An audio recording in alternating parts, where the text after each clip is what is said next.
शुरू अल्लाह के नाम से जुनाहित मेहरबान रहम करना। अस्सलाम वालेकुम नाज़रीन, आप देख रहे हैं हारून व्लॉग्स और मेरा नाम है मोहम्मद हारून।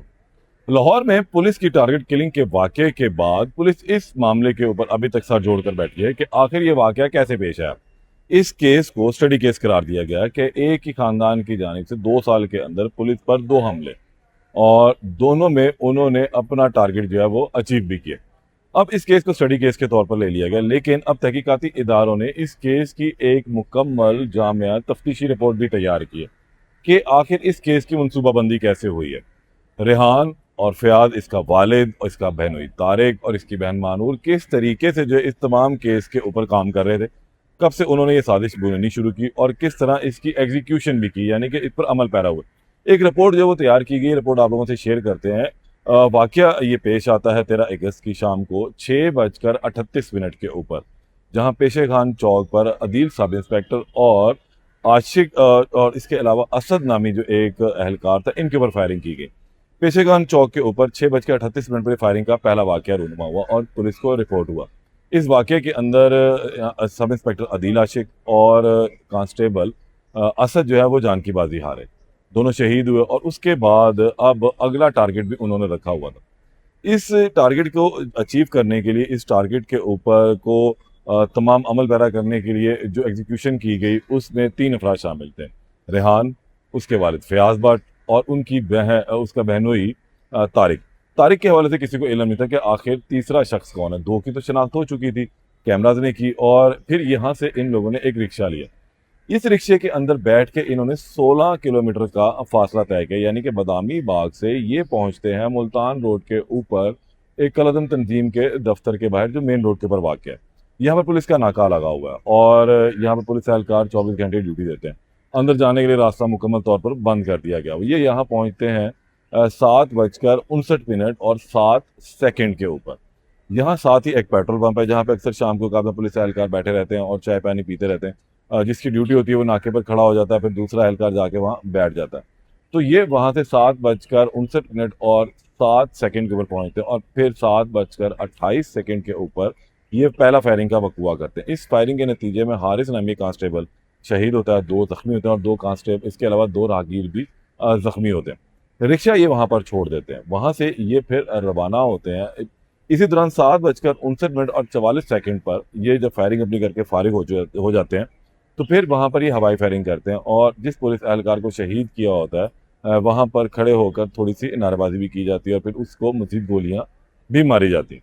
फिर अब यहाँ से ये लोग रवाना होते हैं। रास्ते में ये लोग एक LWMC का ट्रक जो है वो छीनते हैं, उसके ड्राइवर को लेते हैं। अब वहाँ से जब ट्रक रवाना होता है 7:59 का वाक़या है। फिर 9:03, यानी कि 1 घंटा 4 मिनट का जो है फ़र्क बनता है। पुलिस को 1 घंटा तकरीबन लगा इस ट्रक को ट्रेस करने में, इसकी लोकेशन ट्रेस करने में, क्योंकि जब ये वाक़या हुआ तो पुलिस फौरी तौर पर उस वाक़े के ऊपर रिस्पॉन्ड कर रही थी कि आखिर ये किस तरह वाक़या रूनुमा हो गया, और इस तरफ ध्यान नहीं जा रहा था कि आखिर ये क्या, वो मुल्ज़मान किस पर गए। फिर पुलिस को मीन वाइल तकरीबन 8 बजे, 8 सवा 8 बजे के दरमियान एक कॉल मौसूल होती है, जिससे पता लगता है कि LWMC का एक ट्रक जो है वो भी छीना गया और कुछ 3 नामालूम अफराद जो है इस ट्रक को लेकर रवाना हुए हैं। इस ट्रक के ऊपर जो है ट्रैकर लगे हुए थे, इस ट्रक की लोकेशन जो है वो ट्रैक करनी शुरू की जाती है।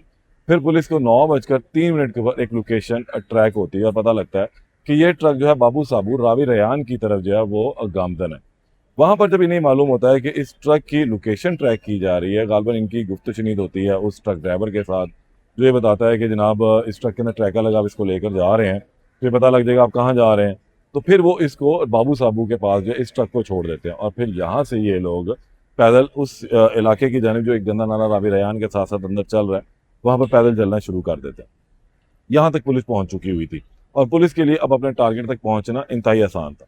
मीनवाइल पुलिस ने जो अगला काम शुरू किया था वो अब इसके घर छापा था। जब एक जानिब जो है पुलिस की टीम में SP फरताबाद से एक लाहौर के मंजे पुलिस ऑफिसर रह चुके हैं, लाहौर में मुख्तलिफ जगहों पर इन्होंने फ़राइज़ अंजाम दिए और उनकी एक कमान आई। फिर CCD मॉडल टाउन आई, इसके अलावा CTD इसके अंदर शामिल हुई, दीगर पुलिस एहलकार भी इसके अंदर अफसरान शामिल हुए और DIG ऑपरेशन और DIG इन्वेस्टिगेशन की सरबराही में इन तमाम टीमों ने काम शुरू कर दिया। सोहेल ज़फ़र चट्ठा जो CCD के हेड हैं, वो भी इस ऑपरेशन के अंदर शामिल रहे।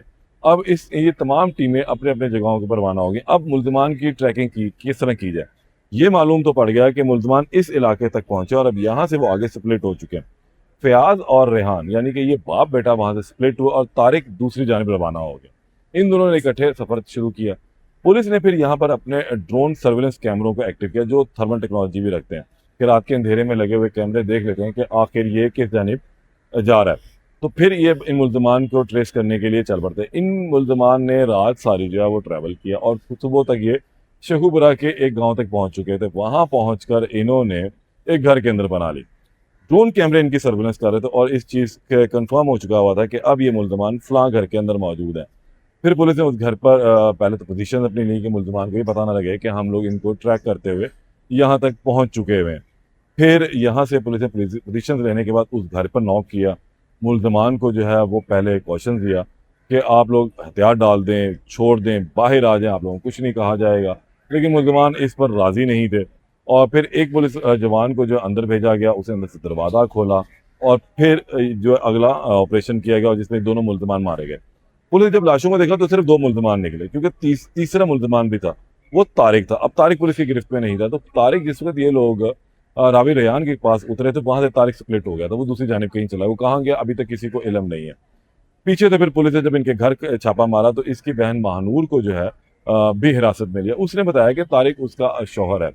अब यहाँ पर एक और अहम सवाल पैदा होता है कि 2 साल कबल भी ये रेहान और तारिक पकड़े गए थे। इनके पास से पिस्तौल बरामद हुआ था और जब पुलिस एहलकार जो नाके पर मौजूद था, रावी रोड का इलाका था, इनसे पूछा गया था कि भाई ये पिस्तौल तुमने क्यों रखा हुआ? तो उसका ये कहना था कि ये जो ताख को मारने के लिए। बहरहाल वो उस वक्त 13-20-65 का पर्चा हुआ, रेहान पर मुकदमा ना दर्ज किया गया और रेहान को छोड़ दिया गया। अब पुलिस ने उस वक्त वहाँ तैनात थाना रावी रोड के SHO, वहाँ के जो दीगर पुलिस एहलकार थे जिन डॉल्फिन वालों ने इनको पकड़ा था, उन तमाम को शामिल तफ्तीश किया। इसके अलावा भी दीगर लोगों तक शामिल तफ्तीश का अमल किया जा रहा है। बहुत सारे लोग हिरासत में लिए गए। एक नेटवर्क जो यहाँ पर चल रहा था पुलिस के मारने के लिए, पुलिस को ख़ास तौर पर टारगेट करने के लिए, तो अब उस नेटवर्क के करीब जो है पुलिस बहुत हद तक पहुंच चुकी है और इतलात ये हैं कि उसका भी उसके जो मेन कारिंदे जल्द गिरफ्तार कर ले जाएंगे। किस तरीके से इन्होंने ये मनसूबाबंदी की है। फिलहाल पुलिस की हिरासत में अब भी महानूर हैं, इसके अलावा जो इनकी बेटी हैं, फिर कुछ पुलिस एहलकार हैं। रिक्शा ड्राइवर को गिरफ्तार किया था लेकिन उससे बाद अदा छोड़ दिया गया। बहरहाल इसमें मजीद जो अपडेट आएगी उससे भी मैं आपको आगाह करूँगा। वीडियो को लाइक कीजिएगा, शेयर कीजिएगा, अपनी राय का इजहार लाजमी कीजिएगा। अल्लाह ने के बाद।